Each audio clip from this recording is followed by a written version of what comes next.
Georges Mercier, Paul Saint-Pierre Plamondon a encore un pied dans la piscine et déjà, il a pris le bat de baseball et il se lance à l'assaut du stade.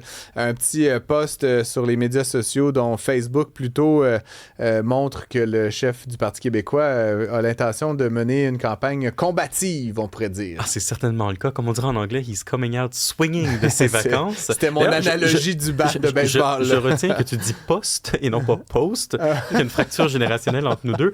Parlant de fracture générationnelle, ce qui est très intéressant dans la démarche de Plamondon, c'est que finalement, il revient sur toutes les annonces, oui, à saveur électorale de la CAQ, à ces millions qui ont été annoncés durant la période estivale. Et là, il lance un défi qui est vraiment astucieux, où il dit, vous savez quoi? Un gouvernement du Parti québécois, si nous sommes élus, va interdire le fait de faire des annonces en période estivale si ça précède une campagne électorale, une élection. Ouais. Mais regarde à quel point c'est génial, Francis, parce que si la CAQ dit, on s'oppose à ça, elle va clairement à contresens du gros bon sens. Parce que je pense que tout le monde s'entend pour dire qu'on est tous conscients que lorsqu'on annonce des choses avant une élection, fréquemment, c'est pour tenter, sinon d'acheter des votes, au moins de séduire certains électeurs. Mais si la CAQ devait dire, vous savez quoi, c'est une bonne idée, implicitement, elle vient de reconnaître qu'elle a commis une faute. Parce que si c'était pas grave... Ouais, mais elle peut juste ne rien dire, là, tu comprends? Je sais pas. Moi, je pense que les Québécois seraient majoritairement d'accord avec ce type de mesure-là. Toi, mais qu'est-ce que il est t'en penses? trop tard.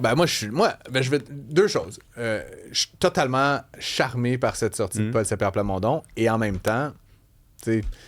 C'est des mots, tu sais. C'est des mots qui se traduisent. Je ressortirai ce post de Paul Saint-Pierre Plamondon dans 4 ans, là, quand ils seront à la fin de son mandat, puis qu'il se mettra à donner des pièces à tout ce qui bouge. Non, mais Francis, dans tous 4 les ans... partis font ça tout le temps. Là. Peut-être. Je les comment dire, je leur reproche, je trouve ça inacceptable, mais je veux dire... Bon, mais d'abord, juste noter une chose, dans 4 ans, le PQ aura gagné un référendum, puis on sera dans une démarche d'indépendance. Et donc je pense dans pas un que ça va Québec être ça souverain, l'enjeu. Il n'y aura plus de cadeaux électoraux l'été avant l'élection, blablabla. Non, mais un Québec souverain, tout le monde va être vertueux, puis on va être parfait. Mais c'est ce que je suis totalement d'accord avec ce que dit Paul Saint-Pierre Plamondon. Je trouve ça génial. Il aurait dû le dire d'ailleurs il y a 3 mois et pas une fois que le mal est fait. Mais ceci dit, totalement d'accord. Puis ça fait plusieurs fois que Paul Saint-Pierre Plamondon parle de finances publiques, puis je suis très d'accord avec lui. S'il y a de quoi, c'est probablement la personne qui articule le mieux ce que moi, qui est quand même un genre d'économiste de centre-droit, je pense que devrait être la politique québécoise. Je suis juste un petit peu sceptique parce que je l'ai entendu, cette cassette-là, dans la bouche d'à peu près tous les politiciens depuis 20 ans. On va couper dans l'aide aux entreprises, on va équilibrer le budget, la réingénierie de l'État. Ça a pris 42 visages, mais à la fin, une fois au pouvoir, tu signes des chèques à tous tes amis, à toutes les entreprises, puis c'est mon cynisme qui remonte, mais convainc-moi du contraire. Mais par-delà ton cynisme, je note quand même pour nos auditeurs que tu viens de dire de belles choses de PSPP. Mais j'aime bien PSPP. Francis aime bien PSPP. Tout le monde pense que tu es un libéral. Oui, ça fait du bien quand même de t'entendre être sympathique avec un péquiste. Mais cela étant dit, peut-être que tu peux te méfier de ce type d'annonce-là. Néanmoins, là, c'est rendu un engagement de campagne. Okay? Et c'est le genre de choses qui est tellement facile à faire. Je pense qu'il y aura un intérêt transpartisan à le faire. On parle souvent de cynisme en politique. Ces genres d'annonces-là, dans telle et telle circonscription, on sillonne le Québec pour distribuer des millions, ça n'aide pas avec le cynisme en politique. C'est le genre de trucs consensuels qu'on pourrait mettre en œuvre. Est-ce que le PQ le fera? On verra. Maintenant, un point sur ce que tu viens de dire, c'est certain que c'est plus facile d'être dans l'opposition que d'être au gouvernement, puis d'annoncer des choses, puis de les mettre en œuvre. On verra comment le PQ se débrouillera s'il atteint finalement les rênes du pouvoir. Mais au moins, et c'est un autre élément là-dessus, on a un PSPP qui décide vraiment de rentrer dans la campagne électorale en présentant l'image qu'il tente de construire depuis longtemps, l'image d'un technocrate rigoureux qui prend les enjeux à cœur et qui ne va pas se prononcer sur tout et n'importe quoi, mais qui va tenter de faire ses devoirs. Et puis ça tombe bien, justement. Aujourd'hui, on annonçait qu'après un premier essai concluant à Alma, Rimouski et Belleuil, le gouvernement du Québec s'apprête à élargir à 9 régions un projet pilote de 2000 avec combien? Des millions de dollars. C'est comme à tous les foutus jours. Paul Saint-Pierre Plamondon disait d'ailleurs dans son statut qu'on était rendu à, je pense, 1,7 milliard de dollars de nouveaux engagements, alors que, rappelons-le, petit cadeau empoisonné de son prédécesseur, François Legault avait donné 250 millions de dollars à Christine Fréchette.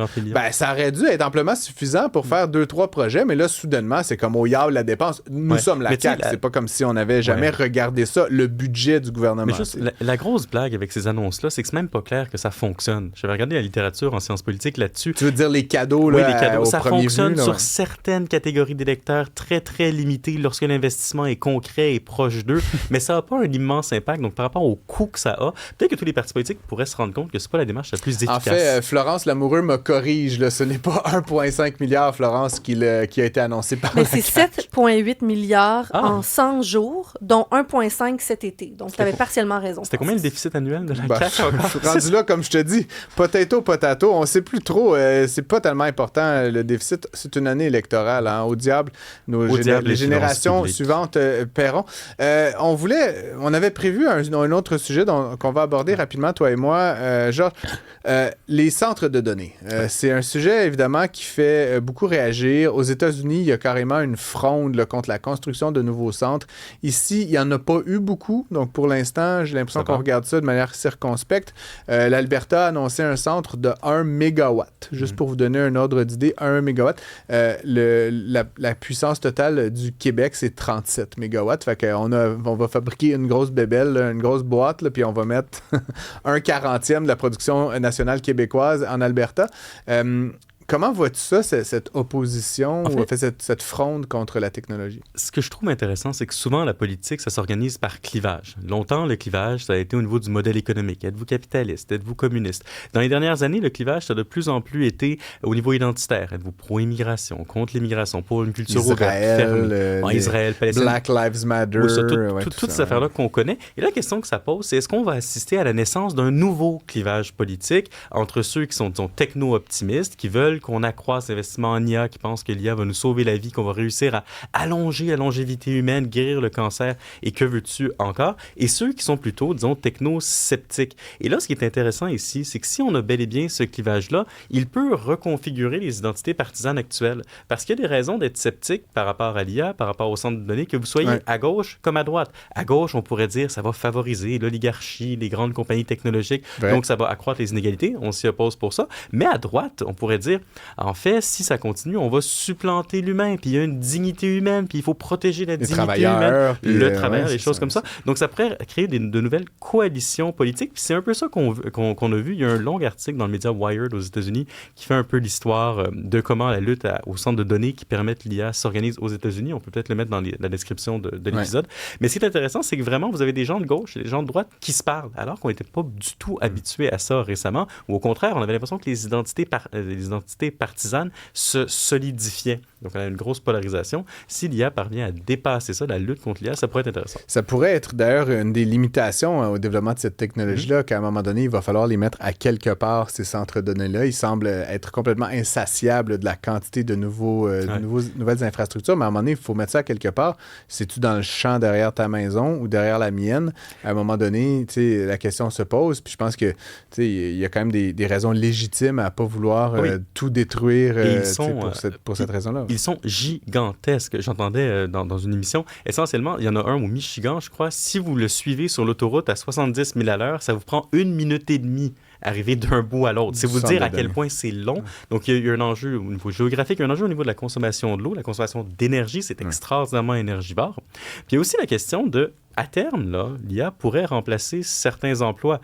Essentiellement, si votre job, c'est d'être à un bureau puis d'écrire des courriels, peut-être que votre job est à risque. Goldman Sachs disait 300 millions d'emplois dans les prochaines années. C'est pas le manager en fin de carrière qui risque de perdre sa job, c'est peut-être plutôt le jeune bachelier qui n'en trouvera pas de job. Dans ce contexte-là, est-ce que les jeunes pourraient se revirer contre l'IA pour préserver finalement ce pourquoi ils ont étudié? On le verra. Les carrés rouges de l'intelligence artificielle. Georges Mercier, merci beaucoup. D'ailleurs, j'ai commencé l'émission en parlant de style. De style? D'habillement dans l'espace public. J'aimerais, dans un premier temps, te complimenter pour le tien, mais surtout te poser la question, c'est un auditeur qui nous le demande, est-ce que Georges dort en costard?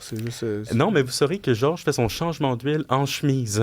Je ne m'habille pas seulement comme ça pour la radio, je suis toujours habillé de même. Merci beaucoup, Georges. À demain. À bientôt.